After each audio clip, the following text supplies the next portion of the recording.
Welcome to new lesson. इस lesson में हम बात करेंगे कि कैसे आप डायनामिक सर्च एड्स रन कर सकते हो। डायनामिक सर्च एड्स क्या होती हैं? तो डायनामिक सर्च एड्स के अंदर आपको गूगल को जस्ट अपना वेबसाइट का एड्रेस देना होता है, ठीक है। And using that Google automatically headline, URL सारी चीजें जनरेट कर देता है। आपको जस्ट लिखना होता है डिस्क्रिप्शन, ठीक है जी। आपको जस्ट डिस्क्रिप्शन लिखना होता है और बाकी चीजें गूगल खुद ऑटोमेटिकली जनरेट कर देता है।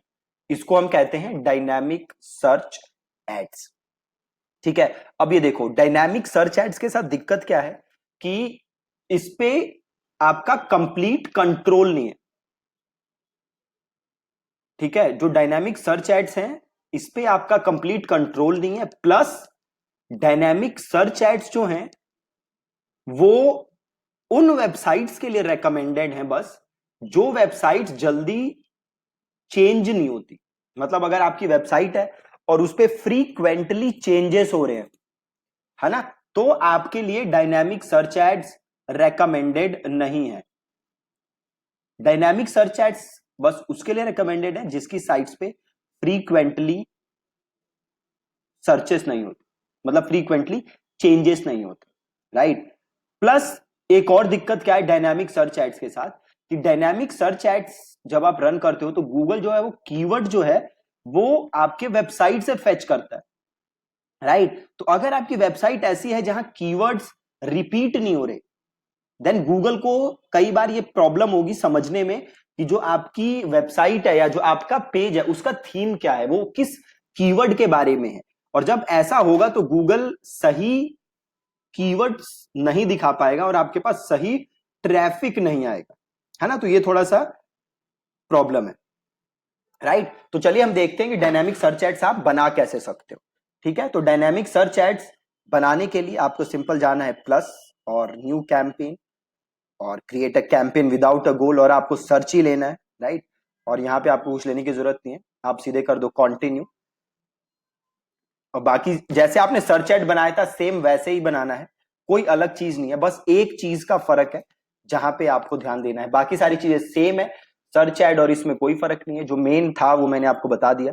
और नेटवर्क वगैरह जो भी हम चूज करते थे वो सारी चीजें आपको पता है। जस्ट आपको करना क्या है, जब आप आओगे शो मोर सेटिंग्स में यहाँ पे, तो यहाँ पे एक ऑप्शन आएगा, देखो डायनामिक सर्च एड्स सेटिंग, ठीक है। ऑप्शन आ रहा है dynamic search ads settings, right. तो आपको इसे क्लिक करना है और देन गूगल आपसे पूछ रहा है आपके डोमेन का नाम, कि क्या आपका डोमेन है, राइट। तो ये रहा मेरा डोमेन, तो ये डोमेन मैंने कर लिया कॉपी और यहां पे मैंने पेस्ट कर दिया, ठीक है। और ये सब हटा दिया मैंने, जस्ट रूट डोमेन डाल दिया मैंने, ठीक है। देन लैंग्वेज सेलेक्ट कर ली, क्या लैंग्वेज है, तो इंग्लिश है।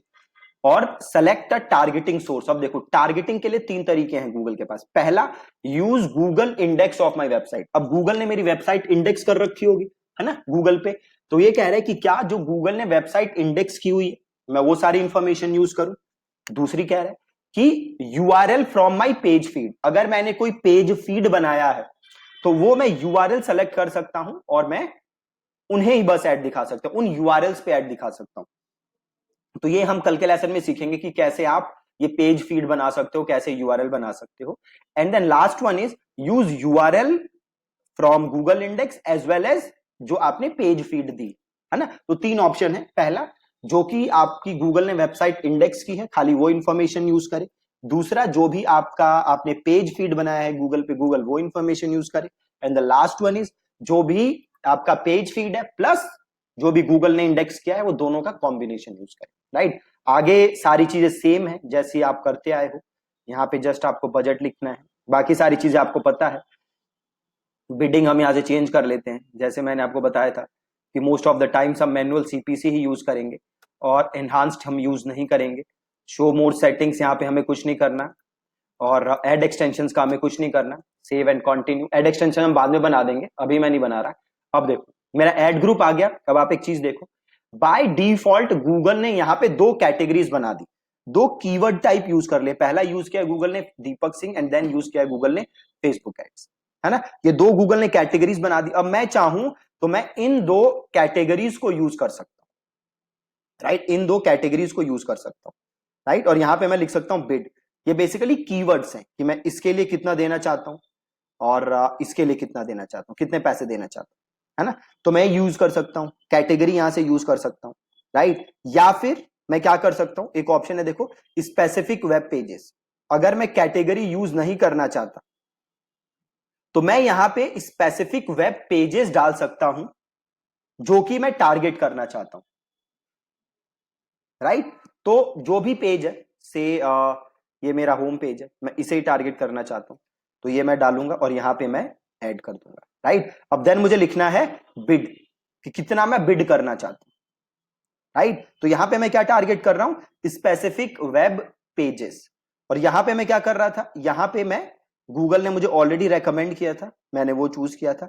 यहां पे मैं कर रहा हूं स्पेसिफिक वेब पेजेस, या मैं क्या कर सकता हूं, ऑल वेब पेजेस। मेरी वेबसाइट पे जितने वेब पेजेस हैं मैं सबको टारगेट कर सकता हूं, वहां से गूगल जो भी रेलेवेंट कीवर्ड्स है वो उठाएगा और गूगल एड बना देगा, ठीक है। तो सपोज करो यहां पे मैं स्पेसिफिक वेब पेजेस टारगेट नहीं कर रहा, तो मैं इसको यहां से रिमूव कर देता हूं। मैं सिंपल क्या करता हूं, जो गूगल ने मेरे को रेकमेंड की थी ये दो कैटेगरीज, और यहां पे मैं डिफॉल्ट बिड डाल देता हूं से 40 रुपए, राइट। डिफॉल्ट बिड डाल दी मैंने, और अगर मैंने डिफॉल्ट बिड डाल दी तो मुझे ये बिड डालने की जरूरत नहीं।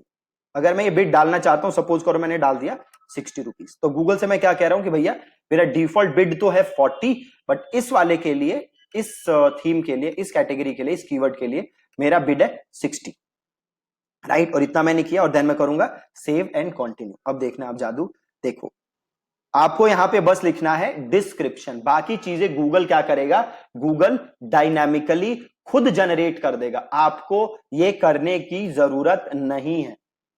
अगेन जैसे कि मैंने आपको पहले कहा था, dynamic search ads are not recommended, आपको कभी बनाने की जरूरत नहीं है। हाँ, अगर आपके पास पैसे बहुत हैं, आपका बजट करोड़ों में है, आप पैसे वेस्ट करना चाहते हो, तब आप डायनामिक सर्च एड्स बना सकते हो, नहीं तो आपको डायनामिक सर्च एड्स नहीं बनाना। डायनामिक सर्च एड्स से अच्छे रिजल्ट नहीं आते, बहुत ही खराब ट्रैफिक आता है, पैसे की वेस्टेज, राइट। तो यहां पे अब मुझे लिखना है just description and then save and continue, और ये मेरा एड डन है, ठीक है जी। सिंपल लिखा मैंने description 1, description 2 and then save and continue.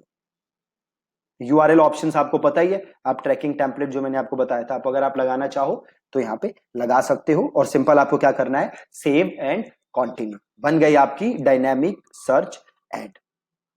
Again हम डायनामिक सर्च एड यूज नहीं करेंगे, बट जस्ट आपको पता होना चाहिए कि डायनामिक सर्च एड्स होती क्या है और बनती कैसे है, ठीक है। इसी के लिए हमने किया डायनामिक सर्च एड्स।